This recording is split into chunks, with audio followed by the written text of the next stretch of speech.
नमस्ते, आप सभी को स्वागत है एक नए क्लास में। इस क्लास में क्लास 12th का हिंदी का वीवीआई ऑब्जेक्टिव क्वेश्चन बताऊंगा। ये काफी महत्वपूर्ण क्वेश्चन है, तो प्लीज आप लोग अंत तक जरूर देखें और वीडियो पसंद आएगा तो वीडियो के लाइक और नए तो चैनल को सब्सक्राइब जरूर कीजिए। तो प्लीज आप लोग अंत तक जरूर देखिएगा। क्वेश्चन है पहला, पलटन का विदूषक कौन था?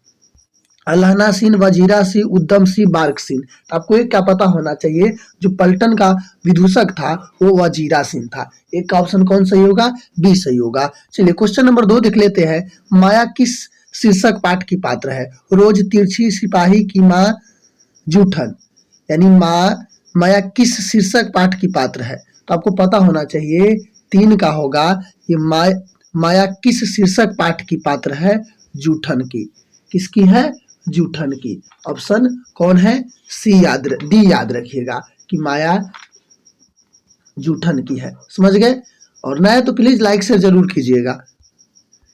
क्वेश्चन नंबर 3 है, परमात्मा आपके सुखी रखे, यह कथन किसका है? आगंतुक लड़की का, पुरोहित का, चौधरी का, कुंती का। तो इसका आंसर आपको सही होगा कि ये आगंतुक लड़की का। ठीक है। सिपाही की मां शीर्षक एकांकी किस संकलन का अंग है? अंडों के छिलके तथा अन्य एकांकिक से, नए बादल से, पैर तले जमीन से, आधे अधूरी रूपे में की। बताइए किससे अंक है? तो आपको पता होना चाहिए 4 का होगा कि सिपाही के मां शीर्षक किससे संकलन का अंग है? तो अंडे के छिलके तथा अन्य एकांकिक से। ठीक है ना? याद रखिएगा किससे है? सिपाही के मां का लेखक आपको पता होगा मोहन राकेश है। ठीक है। अशोक वाजपेयी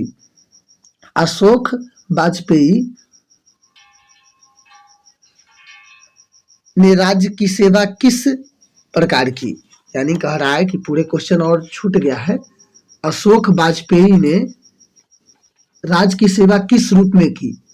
भारत प्रशासनिक सेवा, भारतीय आलोचक के रूप में, राजनीतिज्ञ के रूप में, अर्थशास्त्री के रूप में। तो 5 का आपको आंसर सही होगा कि जो अशोक वाजपेयी जी थे, भारत की सेवा कौन किस प्रकार की? तो भारतीय प्रशासनिक सेवा के रूप में। ठीक है। अगला क्वेश्चन है विनोद कुमार शुक्ल का वो 1999 ईस्वी में कौन पुरस्कार मिला? विनोद कुमार शुक्ल अगर आप 10th में भी जानते हैं, मछली कहानी इन्हीं का है। ठीक है। तो साहित्य मिनीसी, साहित्य अकादमी पुरस्कार, ज्ञानपीठ पुरस्कार, पद्म भूषण पुरस्कार। तो देखिए छठा के आपको आंसर सही होगा, साहित्य अकादमी पुरस्कार 1999 में मिला था। ठीक है। किसको? विनोद कुमार शुक्ल को। चलिए, विनोद कुमार शुक्ल का जन्म स्थान कहाँ है? दुर्ग छत्तीसगढ़, राजनांदगांव छत्तीसगढ़, देहरादून उत्तराखंड और वाराणसी उत्तर प्रदेश। तो 7 के आपको आंसर सही होगा। इसका है छत्तीसगढ़ में इसका जन्म हुआ था, राजनांदगांव छत्तीसगढ़ में। ठीक है। रघुवीर सहाय का जन्म स्थान कहाँ है? लखनऊ उत्तर प्रदेश, दुर्ग छत्तीस प्रदेश, लम्ही वाराणसी, सेवपुर ग्वालियर। तो 8 का एक आंसर सही होगा ऑप्शन ए, लखनऊ उत्तर प्रदेश में रघुवीर सहाय जी का जन्म हुआ था। तो आपको पता है। लाइक शेयर करते रहिए, अगर नए हैं तो प्लीज लाइक शेयर करते रहिए। जो भी क्लास मैं लेता हूँ जाकर आप देख सकते हैं चैनल पर, समझे? काफी महत्वपूर्ण क्लास सब है, तो प्लीज आप लोग एक बार जरूर देखिएगा। और ये भी याद रखिएगा, आपसे पूछेगा निम्नलिखित में से कौन सी रचना रघुवीर सहाय जी का है? एक अधिनायक भी है। ठीक है ना? जो 12th में अभी पढ़े होंगे आप, अधिनायक। ठीक। 9 है, रघुवीर सहाय का उनकी किस कृति पर साहित्य अकादमी पुरस्कार मिला था? तो आपको पता होना चाहिए, इत्यलम आत्महत्या के विरोध लोग भूल गए हैं, सीढ़ियों पर धूप है। तो लोग भूल गए हैं, इस साहित्य अकादमी पुरस्कार इसी रचना पर मिला था। मुक्ति बोध ने MA किस विषय में किया था? मुक्ति बोध, इसका पूरा नाम ये भी याद रखिएगा, इनका पूरा नाम है गजानन। क्या नाम है? गजानन माधव मुक्ति बोध। समझे? तो ये MA किस वर्ष किया था? आपसे पूछ रहा है कि गजानन मुक्ति बोध MA किस वर्ष किया था? प्लीज आप लोग लाइक शेयर जरूर कीजिएगा। जो भी स्टूडेंट है किसी तरह से लाइक शेयर करने में कंजूसी नहीं कीजिए, समझे, क्योंकि बहुत मेहनत लगता है क्लास किसी तरह लेने में, और एक वीडियो के लिए पीडीएफ तैयार करने में समय बहुत टाइम लगता है। तो प्लीज़ आपको लाइक करने से कुछ नहीं जाता है, अगर आप करते हैं तो हमको हौसला बढ़ेगा, ठीक है ना, और मैं और मेहनत करूंगा, ठीक है। अगर आप शेयर कर रहे हैं और लाइक और चैनल को सब्सक्राइब कर रहे थे, बाकी क्या मिलेगा बताइए। तो मुक्ति बोध ने एमए किस विषय से किया था? तो आपको पता है कि मुक्ति बोध ने एमए, ऑप्शन है ए गायब है इसमें ऑप्शन, अंग्रेजी है, संस्कृत है, इतिहास है। तो आपको 10 के आंसर सही होगा, इसमें इसका आंसर ही नहीं है, ठीक है ना, इसका आंसर ही नहीं है 10 का कि मुक्ति बोध ने एमए किस विषय से किया था। उसका होना चाहिए था इसमें ऑप्शन में हिंदी होना चाहिए था। चलिए मान लेते ए में क्या है, हिंदी है, जो ही इसका सही होगा, ठीक है। याद रखिएगा ये 1917 में मुक्ति बोध का जन्म हुआ था, ठीक है ना, ये मध्य प्रदेश के रहने वाले थे। लाल पीला होना मुहावरा का क्या अर्थ है? लाल पीला मुहावरा से तो देखिए पढ़िए, ये सब क्वेश्चन हमेशा आता है। क्रोध करना, तेवर बदलना, रंग बदलना, मुद्राएं बनाना। तो आपको 11 के आंसर सही होगा, क्रोध करना। लोहे के चने चबाना मुहावरा के क्या अर्थ है? सिद्ध बनाना, कठिन परिश्रम करना, कठिनाई में फंसना, अधीनता स्वीकार करना। तो 12 के आंसर सही होगा, कठिन परिश्रम करना लोहे के चने चबाना का अर्थ होता है। निम्न में से शुद्ध शब्द कौन है? आस्तिक, नास्तिक, यह श्रीना, प्राजित। शुद्ध पूछ रहा है, तो 13 के आपको ऑप्शन ए ही सही होगा, आस्तिक ही सही है, ठीक है। 14 है, लड़का शब्द में प्रत्यय है। प्रत्यय किसी शब्द को आपको पता है अंत में लगता है, और उपसर्ग किसी शब्द को पहले लगता है, और इसे एग्जाम में क्वेश्चन न रहे ये हो नहीं सकता है, ठीक है ना। तो आका, आ, डाका, आका, लड़का, अक्का, लड़का। तो 14 के आपको पता होना चाहिए इसका आंसर कि लड़का है, अका होगा, लड़का, समझे, आका प्रत्यय होगा, ठीक।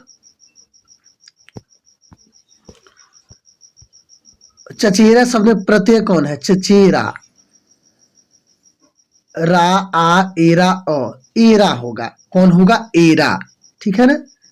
चलिए, टिकाऊ शब्द में प्रत्यय क्या है? आपको पता है कि टिकाऊ में प्रत्यय क्या होगा? टिकाऊ, आऊ। देखिए ये कितना महत्वपूर्ण क्वेश्चन है, हमेशा पूछा जाता है इस तरह के क्वेश्चन। प्रत्यय से तो क्वेश्चन हमेशा रहता है, 5-7 नंबर तो आपको प्रत्यय उपसर्ग से क्वेश्चन आ जाएगा। टिकाऊ शब्द में प्रत्यय क्या है? आऊ। और देखिए काफी आसान है, आपको 100 ऑब्जेक्टिव में से 50 को सही करना, अगर आपकी तैयारी बेहतर है तो।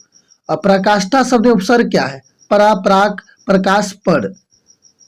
प्राकष्ठ शब्द परा, तो इसमें होगा परा, समझे ना, उपसर्ग जो शुरू में लगता है। निहार शब्द में उपसर्ग क्या है? उपसर्ग निरी, निराहार, निराहा, निर, निर। तो 18 के आंसर आपको सही होगा कि निराहार, तो निर होगा, इसमें निर है उपसर्ग, निर आहार। दुर्बल शब्द में उपसर्ग क्या है? दुर्बल, दुर्बल, तो दब, दुर, दबा, दुब। तो मीस के याद रखिएगा, दुर्बल शब्द में दुर उपसर्ग है। उपसर्ग किसी शब्द के अंत में यानी पहले लगता है, याद रखिएगा, उपसर्ग किसी शब्द के पहले लगता है, और प्रत्यय किसी शब्द के बाद में लगता है, यानी अंत में लगता है, ठीक है। हिंदी में पदबंध कितने भेद है? पदबंध का आपको कितने भेद पूछ रहा है? 5, 10, 3, 6। तो याद रखिएगा हिंदी में जो पदबंध है उसका कितने भेद है?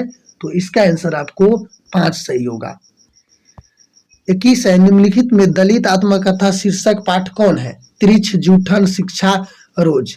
जूठन से समझ जाइए ना, आसान है, दलित का है, आत्मकथा है, ठीक है ना। ऑप्शन बी सही होगा 21 का। 22 है, उसने कहा था शीर्षक कहानी किस शहर का चित्रण है? जयपुर का, लखनऊ का, अमृतसर का, चंडीगढ़ का। तो 22 का आंसर सही होगा, किसमें आपको पता है कि अमृतसर का चित्रण है। किसका चित्रण है? अमृतसर में, जो अमृतसर का है पंजाब में है। कुरमाई का क्या अर्थ होता है? विवाह, मंगनी, तिलक, गाना। कुरमाई का क्या अर्थ होता है? तो 23 का आपको सही होगा लड्डू क्वेश्चन मंगनी। लोकनायक किसे कहा जाता है? लोकनायक जो संपूर्ण क्रांति पाठ पढ़े होंगे जिसका लेखक जयप्रकाश नारायण जी है, जो काफी मस्त पाठ है। तो इसमें से पूछ रहा है कि लोकनायक किसे कहा जाता है? तो लोकनायक जयप्रकाश नारायण जी को कहा जाता है। याद रखिएगा कि किनकी रचना किया है? संपूर्ण क्रांति का।